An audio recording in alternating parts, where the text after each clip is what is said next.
بسم الله الرحمن الرحيم.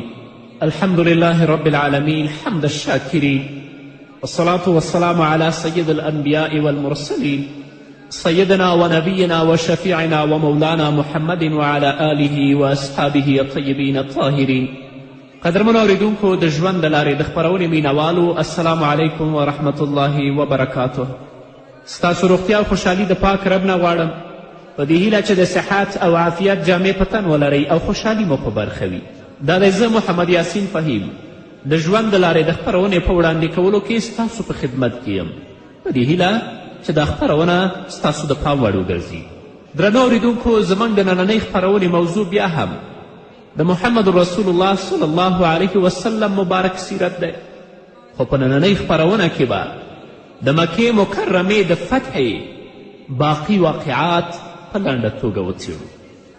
په کومه ورځ باندې چې رسول الله صلی الله علیه وسلم مکې مکرمه فتح کړه، نو رسول الله طواف وکړه د کعبې نه.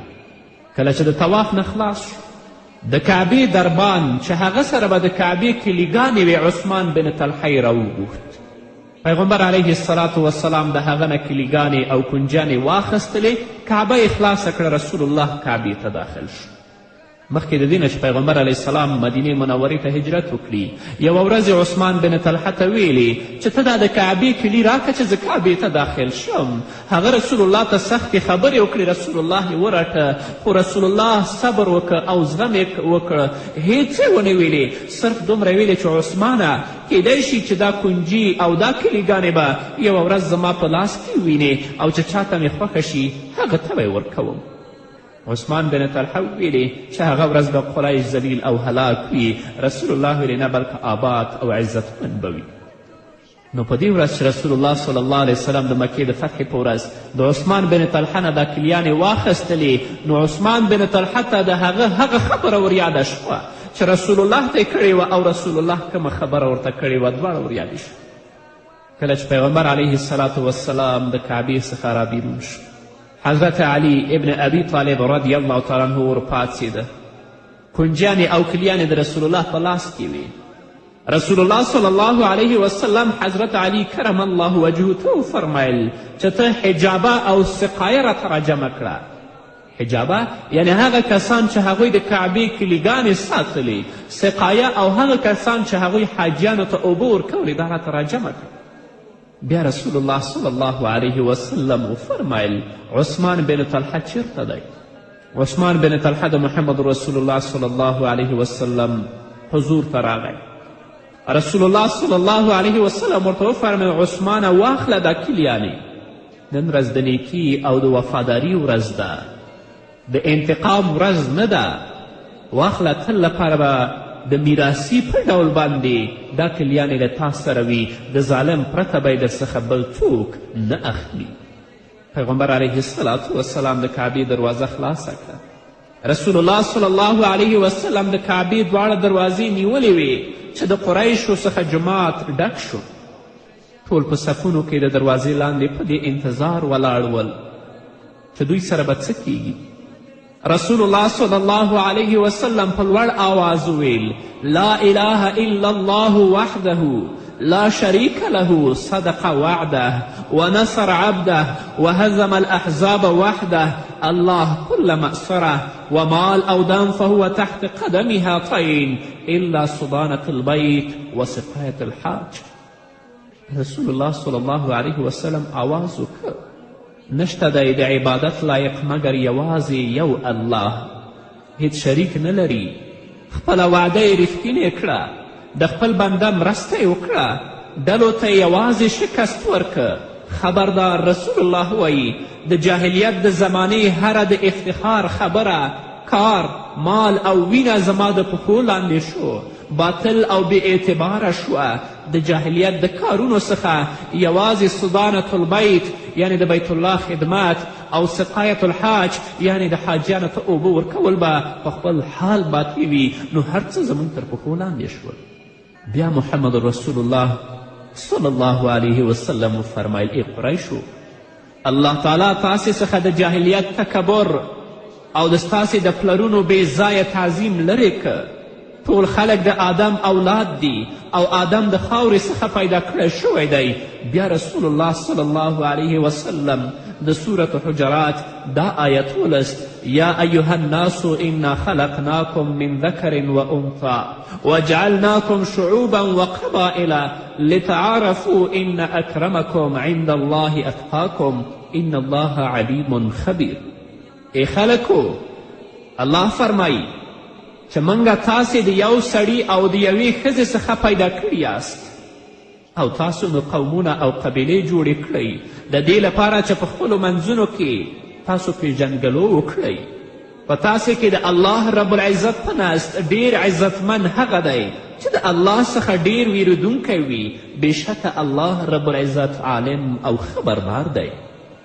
بیا محمد رسول الله صلی الله علیه وسلم قریش مخاطب کړل او ورته ویې ویل: ای قریشو، تاسې څه فکر کوئ چې زه به تاسې سره څه کوم؟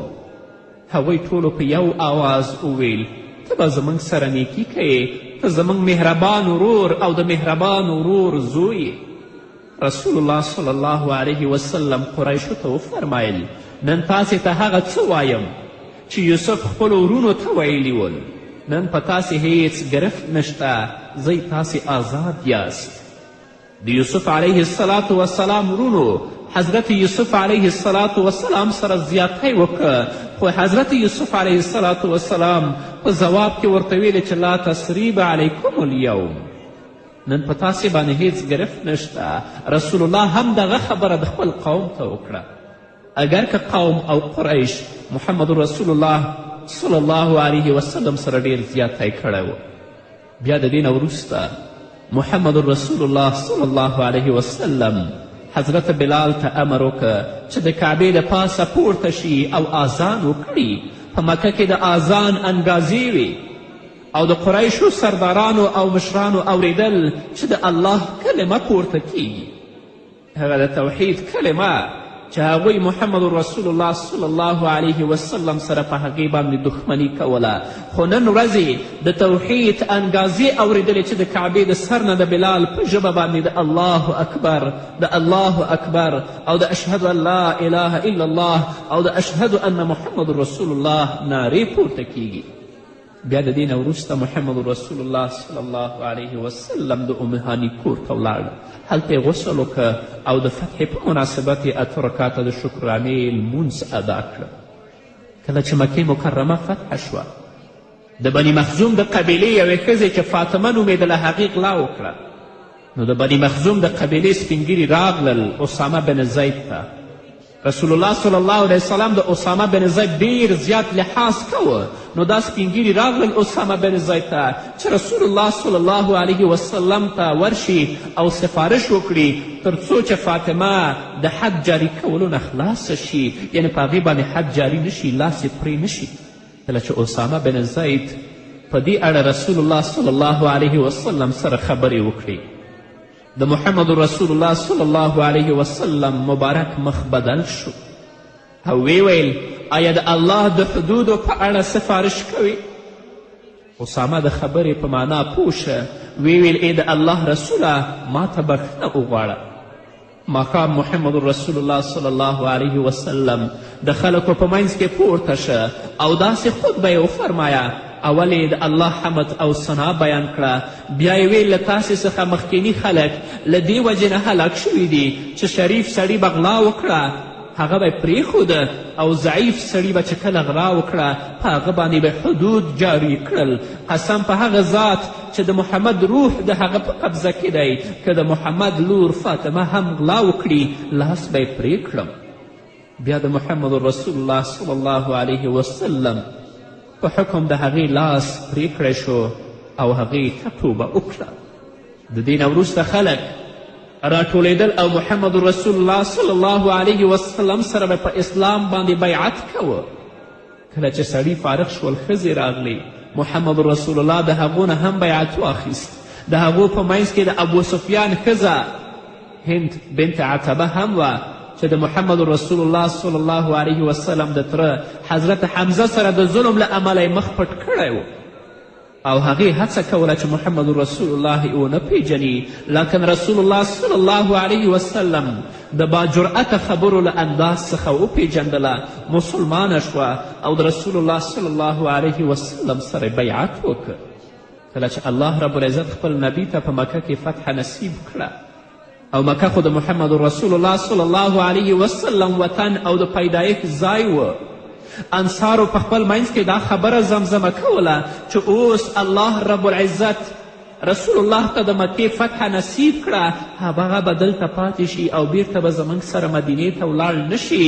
رسول الله صلی الله علیه وسلم د انصارو څخه د دې خبرې په اړه چې بل چاته نه وه معلومه پوښتنه وکړه. اول انصارو ته حیا ورغله، خو بیا یې اقرار وکړه. په دې اړه رسول الله صلی الله علیه وسلم ویل معاذ الله، په الله پناه غواړم زما مرګ او ژوند له تاسې سره دی. رسول الله بیرته مدینې ته راځي. په دې اړه به قدرمنو اوریدونکو نور هم واورو، خو هغه د یوې دمې نه وروسته. نور دی لا هلته موجود چې دنیا نه وه پیدا، نه وه دا ځمکه او هوا، نه ورځ او شپه وه پیدا، نه جنتونه نه دوزخونه مکه وه پیدا، نه جنتونه نه دوزخونه مکه وه پیدا. ته اولی وی ګله هم آخري وی ګله، شول آدم او حوا د ستا له رویه پیدا، هم فرشتې د اسمان. قدرمن اوریدونکو بیا هم زموږ سلامونه او نیکې هیلې ومنئ. کله چې پیغمبر علیه الصلاة وسلام دا خبره انصارو ته وکړه، انصار مطمئن شول. نو د دې نه وروسته رسول الله صلی الله علیه وسلم د کعبې په اطرافو کې د پاکې بتانو د ماتولو او د لمنځه وړلو په خاطر ګروپونه واستول. هغوی د لات، منات او عزا په شمول ټول بتان مات کړل. بیا محمد رسول الله صلی الله علیه وسلم داسې اعلان وکړ: څوک چې په الله او د قیامت په ورځ ایمان لري، په خپل کور کې موجوده بتان دې مات کړي. همداراز رسول الله صلی الله علیه وسلم د مکې په اطرافو کې پرتو قبایلو ته څه صحابه کرام واستول او هلته پاتې بتان یې مات کړل. رسول الله صلی الله علیه وسلم د یوې خطبې په ترڅ کې تر قیامته پورې د مکې حرمت او احترام اعلان ویل هر سړي ته چې په الله او د قیامت په ورځ ایمان لري، روا نه ده چې په مکه کې وینه توی کړي او یا یې ونه قطع کړي. دا له ما نه مخکې چاته روا و رسول الله ویلي، او نه له ما نه وروسته چاته روا دی. او بیا محمد رسول الله صلی الله علیه وسلم مدینې منورې طرف ته ستون شو. د مکې مکرمې فتح د عربانو په نفسونو ډیر ژور تاثیر وکړ. الله رب العزت د ډیرو سینې د اسلام لپاره پراخې کړي او ډلې ډلې پکې یعنی ډلې په اسلام کې داخلېدل، لکه چې الله فرمایي: اذا جاء نصر الله والفتح ورأیت الناس یدخلون فی دین الله افواجا. کله چې د الله مرسته او فتح راشي، وبوینې چې ډلې خلک د الله په دین کې داخلیږي. او همداسې وشو. اوس د مکې د فتح نه وروسته د حنین غزا راپېښیږي. کله چې مکې مکرمه فتح شوه او خلک ډلې په اسلام کې داخلېدل، نو عربو د اسلام او مسلمانانو په خلاف د خپل تیرکش آخرینی غشی وویشت.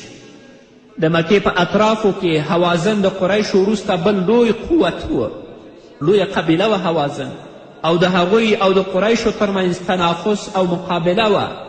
د هوازن سردار مالک بن عوف نصري د جنگ اعلان وکړ او د هوازن سره ثقیف هم راټول کړل او فیصله یې وکړه چې د محمد رسول الله صلی الله علیه وسلم مخې ته وروځي او خلکو ته امر وکړه چې خپل مالونه، ښځې او اولادونه د ځانونو سره د جنگ میدان ته راوړي، تر څو د جنگ په میدان کې د دې لپاره ثابت پاتې شي چې د خپل اولاد او ناموس څخه په میړانه او مرګ دفاع وکړي. رسول الله صلی الله علیه وسلم د مکې څخه د حنین په لور روان شو. د هغوی سره 2000 کسان د مکې اوسیدونکي هم و چې اکثر یې نوي مسلمان شوي ول. او حتی ځینو یې تر اوسه پورې اسلام قبول کړی هم نه و، خو رسول الله سره ووتل او 10,000 هغه صحابه رسول الله سره ول چې د مدینې څخه ورسره راغلي ول. د اسلامي لښکر تعداد دومره ډیر شو چې تر اوسه پورې په هیڅ غذا کې دومره نه و. ځینې مسلمانان چې د لښکر په ډیروالي غره شول تر دې وویل چې نن ورځ به د کموالي له وجې ماته ونه خورو.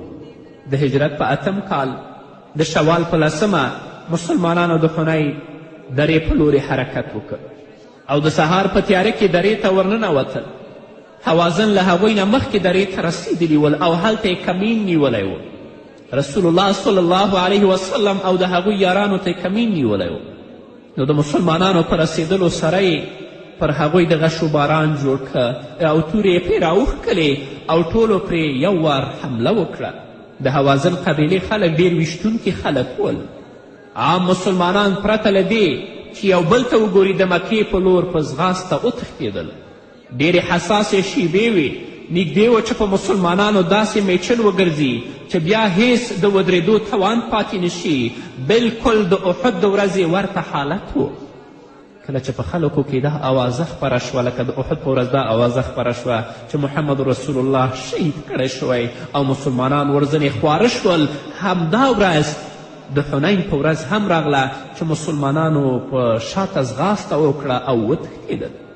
کله چې د الله رب العزت دا اراده پوره شوه چې هغو مسلمانانو ته تادیب ورکړي چې د تعداد په کثرت مغروره شوي ول، ځکه هغوی دا ویلې چې نن ورځ موږ سره دومره لښکر دی، دومره زیات یو چې کله به هم موږ ماته ونه خورو. نو د الله رب العزت اراده پوره شوه چې هغه مسلمانانو ته تعدیب ورکړي چې د تعداد په کثرت مغروره شوي ول او د فتحې د خوږلنې وروسته یې ماتې او شکست تریخوالی ور وڅاکه. یو ځل بیا الله تعالی دوی ته په دښمن باندې غلبه ورکړه. د خپل پیغمبر او مؤمنانو په زړونو یې سکون او اطمینان نازل کړه. رسول الله صلی الله علیه وسلم د ویرې او هیبت پرته په خپله سپینه اوښه په خپل ځای ثابت ولاړ و. یوازې د مهاجرینو او انصارو او اهل بیتو څو تنه ورسره پاتې ول. عباس بن عبدالمطلب چې د رسول الله تره و، د رسول الله صلی الله علیه وسلم د اوښې مهار نیولی و او رسول الله صلی الله علیه وسلم آواز کوه انا النبی لا کذب انا ابن عبدالمطلب، زه نبی یم، دروغجن نه یم، زه د عبدالمطلب زوی یم. کله چې د مخې له لورې په محمد رسول الله صلی الله علیه وسلم د مشرکینو ډلو یرغل راوړ، رسول الله صلی الله علیه وسلم یو موټې خاورې راواخیستلې او له لرې د دښمن سترګو ته وروشیندلې چې د ټولو مشرکینو سترګې پرې ډکې شوې. رسول الله صلی الله علیه وسلم ولیدل چې مشرکان په خپل ځانونو مصروف شول. عباس ته ویل انصارو او مهاجرینو ته آواز وکړه. عباس رضی الله تعالی عنه چې د لوړ آواز څښتن و، په لوړ آواز یې ویل ای انصارو ای مهاجرینو. ټولو ورته په ځواب کې ویل لبیک لبیک، حاضر یو حاضر یو. هر سړي د خپل اوښ څخه پیاده کېده، خپله توره او ډال یې اخیسته او د آواز په طرف یې منډه وهله چې د محمد رسول الله صلی الله علیه وسلم ته به ورسید. تر دې چې د صحابه و کافي تعداد سړي د محمد رسول الله صلی الله علیه وسلم تر څنګ راټول شول، د دښمن سره مخامخ شول او په ډیره میړانه وجنګېدل او سخت مقاومت یې وکړه. مسلمانان چې د شکست وروسته راټول شول، د مشرکینو ډیر بندیان یې د رسول الله صلی الله علیه وسلم په مخ کې لاس تړلي ولیدل. الله رب العزت د خپل پیغمبر د مرستې لپاره دومره فرښتې راواستولې چې د حنین دره پرې ډکه وه او حوازن شرمناکه ماته وخوړله چې هغې ته الله رب العزت په قرآن کریم کې داسې اشاره کړې لقد نصرکم الله فی مواطن کثیره و یوم حنین اذ اعجبتکم کثرتکم فلم تغن عنكم شيئا وضاقت عليهم الأرض بما رحبت ثم وليتم مدبرين ثم أنزل الله سكينته على رسوله وعلى المؤمنين وأنزل جنودا لم تروها وعذب الذين كفروا وذلك جزاء الكافرين. الله وایي رښتیا چې الله پاک پخوا را ډیرو حالاتو کې ستاسې ملاتړ کړی دی او د حنین په ورځ هم کله چې تاسې خپل ډیروالي وغولولی یا په خپل کثرت او ډیروالي باندې غره شوئ، خو څه ګټه یې درته ونه رسوله او پراخه ځمکه در باندې تنګه او مخ په شا منډه واخیسته. بیا الله رب العزت خپل اطمینان او آراموالی پر خپل رسول او پر مؤمنانو راښکته کړه او هغه لښکرې راولېږلې چې تاسې په سترګو نه لیدلې او په دې توګه یې کافرانو ته عذاب ورکه او همدا د کافرانو جزا ده. محمد رسول الله صلی الله علیه وسلم ته الله رب العزت د حنین فتح ور نصیب کړه. زموږ د سیرت کتابونو په ځانګړې توګه ابن هشام ډېر زیات نور واقعات دلته هم بیان کړي دي، خو ما په لنډه توګه په دې باندې اکتفا وکړه. په بلې خپرونې کې به انشاءالله د طایف غذا واورو او د طایف محاصرې په هکله به وغږیږو. نو دا وه زموږ نننۍ خپرونه چې ستاسو درانه حضور ته وړاندې شوه. تر بلې خپرونې پورې چې زه بیا هم ستاسو درانه حضور ته راځم، تاسو ټول په پاک رب سپارم. پاتې ژوندم نیکمرغه، ښاد، بریالي او کامیابه اوسئ. دستان رویا شل پیداش مکه اسمان حبیبا درب منان حبیبا رب راستا ولای رحمت د ټول جهان حبیبا درب منان حبیبا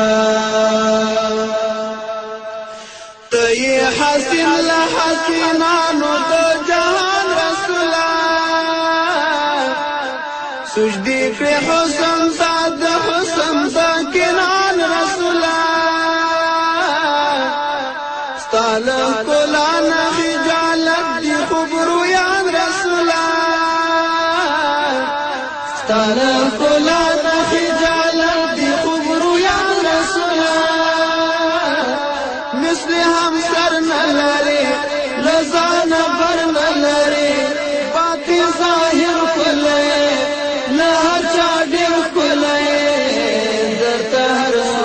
سلام بڑیر عزت احترام حجر شجر دستائی سما و غر دستائی حجر شجر دستائی سما و غر دستائی اللہ بللاوی ملما پلا مکان حبیبا درب منان حبیبا دوستان رویا شور پیداش مکا اسمان حبیبا درب منان حبیبا رب راست ولای رحمت د ټول جهان حبیبا